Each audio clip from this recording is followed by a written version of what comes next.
The Tubbs Fire began in Northern California, and by the time the sun came up, over 1,000 homes were destroyed.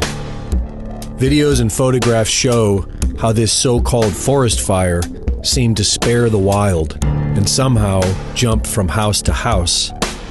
CNN reported that the so-called forest fire jumped to the freeway.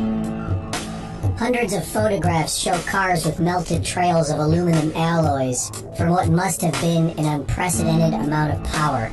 The average forest fire burns at 1100 degrees Fahrenheit. Aluminum alloys will melt at temperatures between 1200 and 2000 degrees, but many of these cars were nowhere near a forest fire.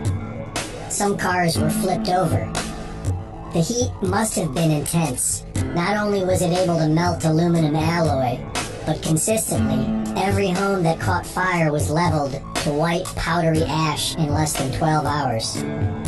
By October 31st, the Tubbs Fire had destroyed 5,643 buildings.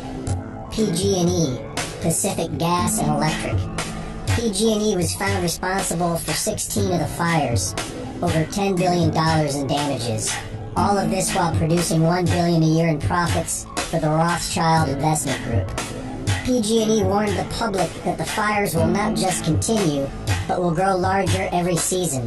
They warned their investors that future liability will force PG&E into bankruptcy. In June, utility officials told state lawmakers that they needed protection to survive the coming fire season.